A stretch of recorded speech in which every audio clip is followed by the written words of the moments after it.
Hello friends, સ્વાગત છે તમારું રસોઈની મહેક પર। આજે હું તમારા માટે લઈને આવી છું ખૂબ જ લાજવાબ અને સ્વાદિષ્ટ રેસીપી, અને તે છે દહીંની ગ્રેવીવાળું રસાવાળા બટેકાનું શાક। દહીંની અને ટામેટાની ગ્રેવી અને મસાલા સાથે બટેટાનું આ શાક ખરેખર મોઢામાં પાણી આવી જાય તેવું લાગે છે।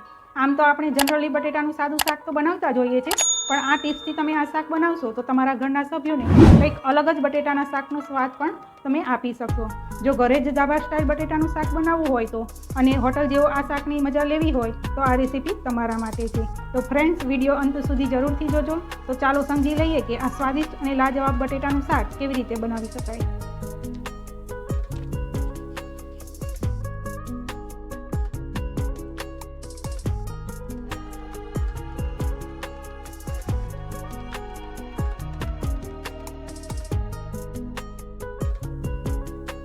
ચાલો આપણે બટેટાનું ગ્રેવીવાળું શાક બનાવવાની શરૂઆત કરીએ। તેના માટે મેં દહીં લીધેલું છે।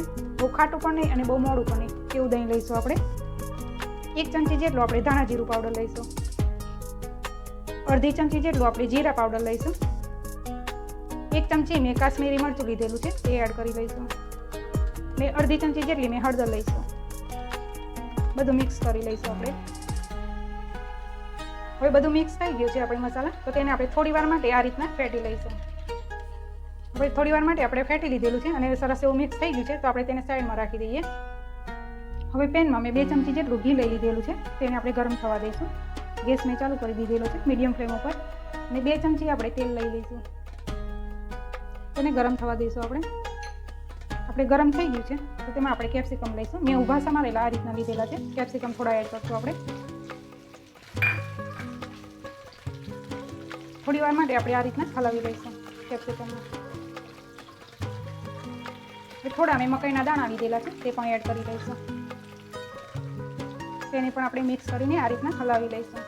જો તમે ડુંગળી ખાતા હોય તો તમે ડુંગળીને પણ આ કેપ્સિકમની જેમ ઊભી સ્લાઇસ કરીને અત્યારે ઉમેરી શકો છો। જો તમારી પાસે મકાઈ ના હોય તો તમે મકાઈને સ્કીપ કરી શકો છો। અત્યારે મારી જોડે હતા તો મેં મકાઈના દાણા લીધેલા છે। હવે તેમાં આપણે બટેટા બાફેલા લીધેલા છે, તેને આપણે એડ કરી લઈશું। 3 થી 4 આપણે મીડિયમ સાઇઝના મેં બટેટા લીધેલા છે, તે એડ કરી લઈશું।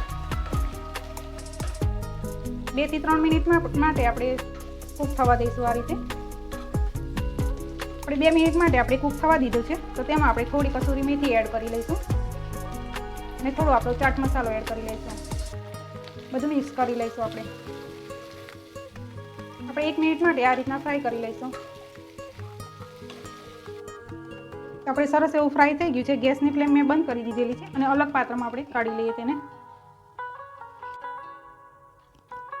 વઘાર માટે મેં તેલ લઈ લીધેલું છે, 2 ચમચા લીધેલું છે તેલ, અને થોડું આગળ પડતું જ આપણે તેલ લેવાનું છે।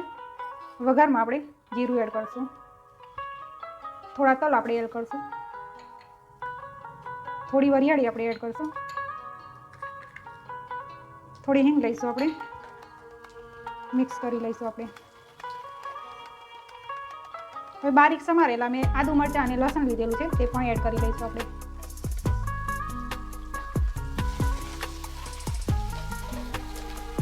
થોડી વાર માટે આપણે સાંતળી લઈશું આ રીતે।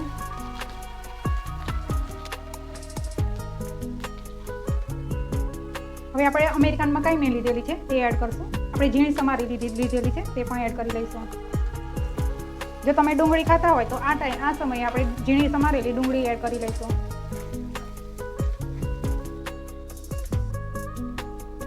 આપણે ટામેટાની પ્યુરી એડ કરશું। મેં એક મીડિયમ સાઇઝનું ટામેટું લીધેલું છે, તેને આપણે પ્યુરી એડ કરી લઈશું।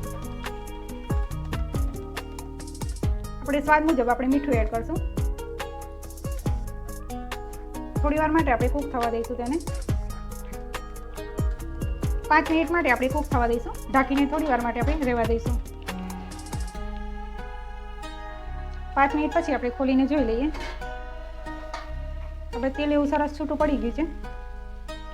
આ સમયે આપણે જે દહીંની ગ્રેવી કરીને રાખી હતી તે એડ કરી લઈશું આપણે, તો મિક્સ કરી લઈશું આપણે।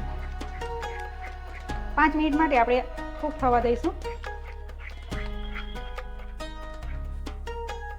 5 મિનિટ આપણે મસાલાને સાંતળ્યા પછી તેલ તમે જોઈ શકો છો સરસ એવું છૂટું પડી ગયું છે, તો તેમાં આપણે અડધો કપ જેટલું પાણી એડ કરશું। બધું આપણે મિક્સ કરી લઈશું। આ ગ્રેવીને આપણે 5 થી 10 મિનિટ માટે આપણે ઢાંકીને રાખી દઈશું અને ઉકળવા દઈશું। હવે આપણે 10 થી 15 મિનિટ માટે આપણી ગ્રેવીને ઉકાળી લીધેલી છે અને તમે જોઈ શકો છો તેલ પણ સરસ એવું છૂટું પડી ગયું છે. તો આ સમયે આપણે જે આ બટેકાની સબ્જી હતી તે આપણે એડ કરી લઈશું. બધું મિક્સ કરી લઈશું આપણે. હવે આપણે આ રીતે 5 મિનિટ માટે આપણે આ રીતના ખુલ્લું જ આપણે ઉકળવા દઈશું.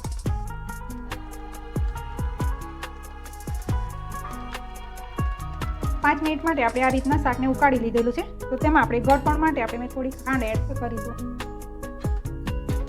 થોડોક આપણે ગરમ મસાલો એડ કરશું. મિક્સ કરીને આપણે છેલ્લે આપણે કોથમીર એડ કરી લઈશું. આ શાકની ગ્રેવી તમે તમારા ટેસ્ટ મુજબ તમારે વધારે ઓછી જાડી પાતળી રાખી શકો છો. આપણે 1 મિનિટ માટે આ રીતના ઉકળવા દઈશું. તો મિત્રો તૈયાર છે આપણું લાજવાબ સ્વાદિષ્ટ એવું બટેટાનું શાક. તો તેને આપણે સર્વિંગ બાઉલમાં લઈ લઈએ.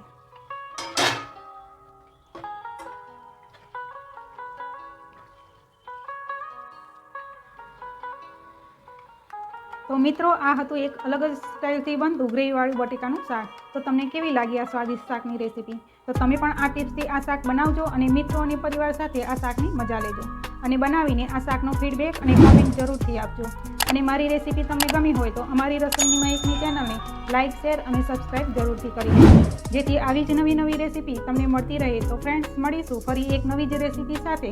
તો આવજો ફ્રેન્ડ્સ.